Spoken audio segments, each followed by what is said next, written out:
Do you have a favorite sport that you do play-by-play for? I mean, now it's going to be basketball, right? But I've always been a baseball fan. Like, baseball's always been my favorite sport. I played in college, and I coached high school baseball around here. But there's nothing like calling an NBA game.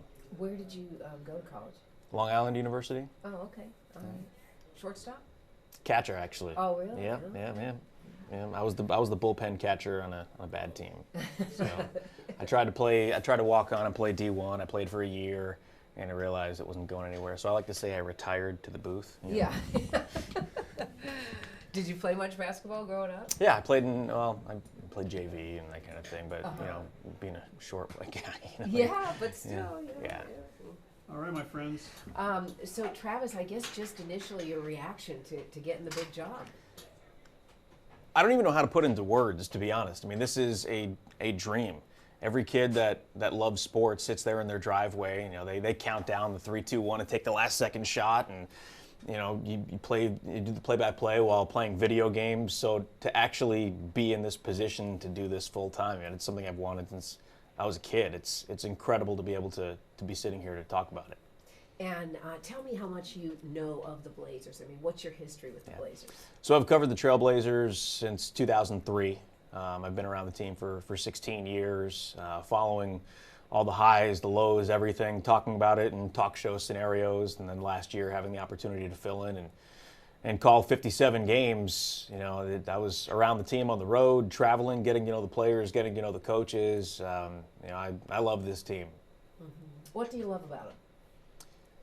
It's a different group. You hear horror stories sometimes from other organizations that, this guy's a problem, and you have this fight in the locker room, and you have that. There's none of that. It really is all of the cliches that people talk about with a good group of guys to be around. The culture. Every single person that I came in contact with from the organization last year, nobody ever treated me like I was the fill-in. Everybody treated me with respect, and those sometimes can be hard situations to be in, but everybody made me feel welcome and comfortable from day one.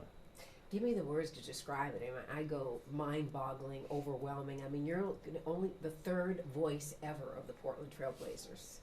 What words come to mind for you? The first thing that comes to mind is surreal, because I've done play-by-play for about 20 years now, and to be in that conversation, Bill Schonely, Brian Wheeler, Travis Demers, it's weird. It's weird. It hasn't set in yet that, I did the job last year as a fill-in, so I know what the job entails, but it wasn't my job. Now it is, and it's going to take some getting used to. It's a different mindset, but I'm really excited about it. Since it is now your job, they're going to be looking for those monikers, those, what's Travis's signature call? I mean, Rip City, that was Schonely, and so do you have anything in mind? I don't have anything in mind. That stuff has to come naturally. Like, Bill Schonely didn't go into that game and say, you know what, I'm going to say Rip City today, and that's going to become what people know Portland as. He didn't think about it. So, hopefully I get to do this for a very long time, and at some point I'll find what that catchphrase is, what those catchphrases are, but I don't want to force it because I want it to come across naturally, and something will come up. I just don't know what it is yet. And so you might take some heat because you grew up in New York, and some folks might go, well, that guy's a Knicks fan. But you explain it, in a pretty serious way in terms of how many years you've had doing each.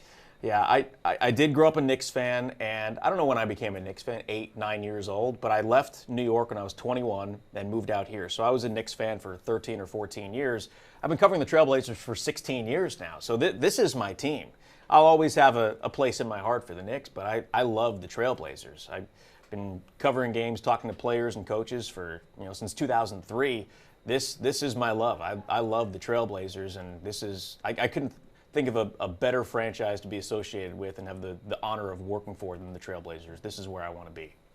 I think you mentioned as kids, you make the calls when you're playing yourself or video games or whatever. Was there an influence early on for you, somebody you listened to? Growing up, my biggest influence as a basketball play-by-play announcer is Marv Albert. I grew up listening to him call New York Knicks games, and when he wouldn't do it, it would be Mike Breen, who now calls the NBA Finals. Those were the guys that I grew up listening to, and every now and then I'll throw a yes in there for Marv Albert. I don't even do it on purpose. It's just that's what I was conditioned to listen to for so many years. But for me, you got a couple of Hall of Famers there that I grew up listening to in Marv Albert and Mike Breen. Have you heard from Schonely at all? I have not heard from Bill Schonely yet, but I've gotten to know Mr. Schonely pretty well over the last couple of years, and he's given me a lot of words of encouragement. He's been a great resource and a friend, and I can't wait to have the opportunity to talk to him. All right, what's the first day you're going to call a game? First game is the preseason game at the Coliseum, the Memorial Coliseum, on October 8th for the 50th anniversary celebration. And then the regular season first game is they're both against the Denver Nuggets, October 23rd at the Moda Center. You going to be ready? I'm always ready.